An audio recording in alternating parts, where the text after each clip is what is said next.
Hello, Poke People. This is Professor Evergreen of the Green Bay Slackers, bringing you the next team builder video in our GBA style drafting tournament. Now, this week we are going to be facing the Disciples of Karen, coached by Will. Over here on the right side, you can see what his team that he drafted was.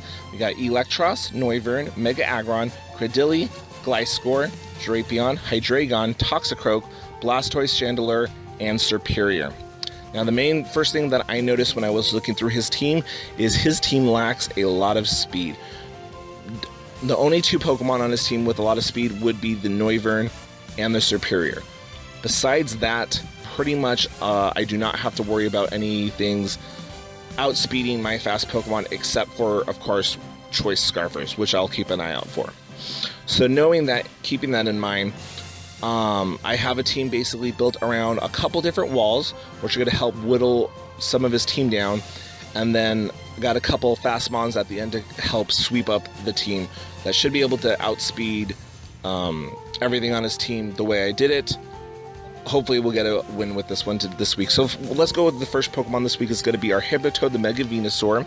It's going to be a Bull Nature, 252 in HP, 196 in defense, 56 in special defense, 4 in speed.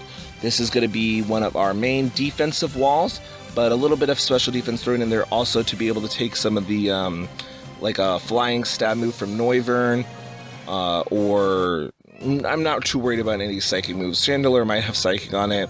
Again, because it's a Mega Venusaur, fire type attacks and ice type attacks are not going to be super effective, basically because of the thick fat ability when it mega evolves. We got Sludge Bomb and Giga Drain for our stab moves that pretty much hits everything on his team for at least neutral damage, with the Synthesis for longevity on the Mega Venusaur, and the Hidden Power Ground, which is going to work really well against his poison type Pokemon like Toxicroak and Drapion, especially since those are primarily physical. Mega Venusaur will be a great switch in if he brings any of those Pokemon and be able to hit them back with the super effective Hidden Power Ground. Hidden Power Ground will also be pretty good against his Mega Aggron, because Mega Aggron's defenses are really high, but his special defense is pretty lacking. So we should be able to get some good hits in there to help whittle it down. Now, the next Pokemon on our team is going to be our Volcanion. This is going to be one of our special defense walls with the Calm Nature, 252 in HP, 252 in special defense, and the extra 4 thrown into the defense. With leftovers, we have the Will-O-Wisp to mainly help with the Mega Aggron. Again, that thing can hit for a lot of damage, and that Earthquake is not going to be kind to Volcanion. Honestly, I don't want Volcanion in against his Mega Aggron if I can avoid it. But if I think he's bringing it in, because it's a pretty good switch in to the Volcanion, even though I know I can have Stab Flamethrower, again, it's got an ability that weakens that a little bit, and it can definitely hit us back for a lot. So having that Will-O-Wisp just in case to weaken the Mega Aggron. Once that Mega Aggron gets burned, I won't be worried about him as much at all for the rest of the match, really, honestly. So my primary goal is to at some point get that Mega Aggron burned. Volcanion is not the only one I have with Will-O-Wisp this game, so I should be able to do that if he brings it. We of course have the Flamethrower and Steam Eruption for stab moves that, again, those two moves hit pretty much everything for either super effective or neutral stab damage on his team. We got the Hidden Power Grass, though, for the Blastoise, since Volcanion's going to be a great switch into Blastoise with the water absorbability, plus the fact that he's very specially defensive, and primarily Blastoise run, special attacks if they have any attacks at all. The Hidden Power Grass is going to be able to be good to hit that back with as well. So, the next Pokemon on our team is going to be Ivalice, our Metagross, holding the Assault Vest this time with a Calm Nature, 248 in special attack, 252 in special defense, and extra 4 and thrown into defense and speed left over. Now, this one is with the Assault Vest. We have no EVs put into HP, but with it all put in special defense with the Assault Vest, we'll be able to take special attacks very, very well. So this is going to be a great switch into Pokemon like his Noivern, which is of course going to outspeed the Metagross, but a lot of his attacks, especially stab attacks, are going to be resisted, as well as with the special defense and the Assault Vest, it's going to be doing very little damage to our Metagross. We got the Icy Wind for it too, that'll help take down the Noivern, also times 4 effective against the Gliscor, Also good against the Hydreigon and the Superior. Now, Hydreigon could be physical or special, but generally also you do see them special. This Metagross should be a great switch into the Hydreigon as well. But we also have Hidden Power Ground, help take with those poison types, as well as, again, also hit the Mega Aggron pretty good on the special side because it has not as good special defenses. The Grass Knot, of course, is for the Blastoise, and then Sludge Bomb for the grass types if I don't want to hit the Hisuian, because the Sludge Bomb is going to be doing a lot more damage. The Sludge Bomb is going to be good to actually take out Superior. The Sludge Bomb will be able to take out the Superior in 2 hits, whereas an Icy Wind could take 3 or 4 hits. So that's our Metagross for this game. We have our next Pokemon is going to be Stay Puft, our Rotom this match. It's going to have the Bold Nature, 252 in HP, 252 in defense, the extra 4 thrown in special defense, with the Citrus Berry, Volt Switch, Will-O-Wisp, Pain Split, and Hidden Power Ice. Now this is going to be one of our main defensive walls, especially for things like the Mega Aggron is going to, this is going to be our Will-O-Wisp and Pain Split are mainly for the Mega Aggron, because I want to be able to weaken that thing so it's not going to be doing as much physical damage. Of course, the Earthquake would be bad except for the fact that I have the Levitate ability, so it's not going to be super effective, it's not going to be able to hit me. As well as the fact that with the Pain Split, while Mega Aggron might be hard to do a lot of damage to, the Pain Split is going to help easily take it down when Rotom takes a few hits. I don't want the leftovers because I really don't need to recover back all my HP. I just want to be able to take some hits and heal with the Citrus Berry so I can see how much damage I'm taking from them, be able to take another hit and get Pain Split off after that hit, because my Rotom is generally going to be slower than several of his mons. Not necessarily slower than the Mega Aggron, definitely not, but some of the other mons for sure. Also good switch in for Gliscor, who's primarily, I'm sure, going to have physical attacks. Hidden Power Ice times 4, super effective. But that ice coverage, of course, can take care of a lot of his mons. Superior, Hydreigon, Noivern. He's got a lot of Credilli even can take some ice. He's got a lot of things that are weak to ice. And Volt Switch will help me, of course, pivot around. And it's really good because he has no ground Pokemon besides the Gliscor. And if he switches in the Gliscor on my Volt Switch, I could just go ahead and hit him with a Hidden Power Ice. And there's honestly not much with this defensive wall that Gliscor can do to me besides maybe Toxic me. So it's going to be a pretty good switch in for that as well.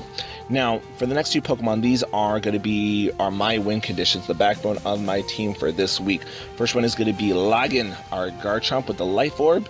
He's got the Naive ability, the Naive Nature, Rough Skin ability, 28 in HP, 252 in attack, 228 in speed. So I ran the Nature and just enough speed so I could outspeed any Pokemon besides the Noivern and the Superior on his team.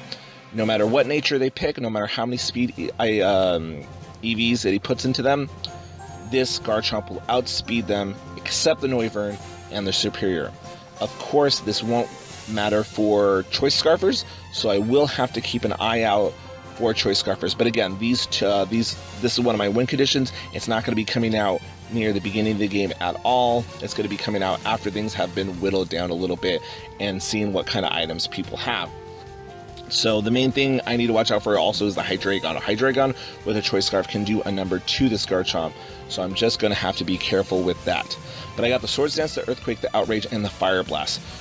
After one Swords Dance, that Earthquake should be able to take out Mega Aggron. If he's fully defensive, he'll need a little bit of damage on him first, but if he's not fully defensive, after Swords Dance, that Earthquake has a chance to one-hit KO the Mega Aggron.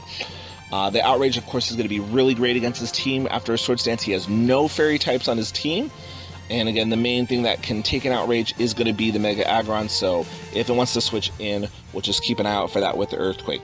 Now, if I'm not able to get up a Swords Dance, and I'm up against the Mega Aggron, we have the Fire Blast, because without the Swords Dance, and if he is fully physically defensive, the Fire Blast, even though Garchomp is not going to have any EVs in his special attack, we did not give him a negative nature in special attack, so that way that Fire Blast can be doing a lot of damage to Mega Aggron if we need it to be with its low special defensive stats.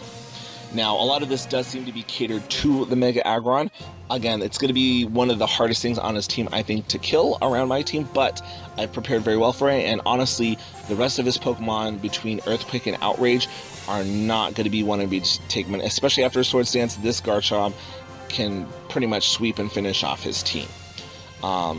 So we're going to try to get that going, but even more important than that, I would say our final win condition is going to be Brienne, our Nidoqueen, with a Choice Scarf, the Sheer Force ability, 252 in special attack, 172 in speed, 80 in HP, and then the extra 4 thrown into special defense, Timid Nature. This Nidoqueen has enough speed with a Choice Scarf to outspeed anything on his team, again, bar like a Noivern or a Superior Choice Scarf. Those are those two Pokemon, if they get a Choice Scarf on them, they can outspeed Nidoqueen, but the chances that Superior is going to be Choice Scarf are very, very slim. That you'd never really see that with, usually that you see the set with Contrary and the Leaf Storm, of course, but it usually has other moves that wants to switch between. It's not a very good Choice Scarfer. The Noivern, however, I could see coming as a Choice Scarfer. So if it comes as a Choice Scarfer, my main answer to that Noivern is going to try to be Metagross, being able to take the hits and be able to take it back out. But bar that, this Nidoqueen is basically going to outspeed anything on his team, and he's not going to be able to stop it. It's got all the coverage it needs with Ice Beam, Earth Power, Thunderbolt, and Flamethrower. Didn't need Poison Stab, basically, because I wanted the coverage. Ice is going to be very effective against most of his team. Very weak to Ice. I didn't want to try to throw in the Poison coverage because that pretty much just hits Superior and Cradilla, kind of. But between Ice Beam and Flamethrower, I should be able to hit those and not have to worry about Aggron switching in. Because if I get Choice into a Poison move and Aggron switches in, it's not going to be pretty picture. But if I get Choice into Flamethrower thinking that Aggron might switch in, that's fine. It's going to take a Flamethrower not so well. So again, this Nidoqueen is not meant to be able to take things out in one hit. It's meant to do a lot of damage, though, with the Sheer Force ability on all of these. And it's meant to outspeed everything on his team. So my first 4 Pokemon are going to come in, whittle down his team. I'm going to, see the threats, check for Choice Scarfs, and Login and Brienne are going to come in at the end and hopefully take care of the rest of this team for him and sweep. So that is our plan for this week against the Disciples of Karen. Hopefully we come out with a W this time. If you guys are excited, let me know. Hopefully I should have that video up for you guys soon. Thanks for watching, and this is Professor Evergreen slacking off. Thanks for watching.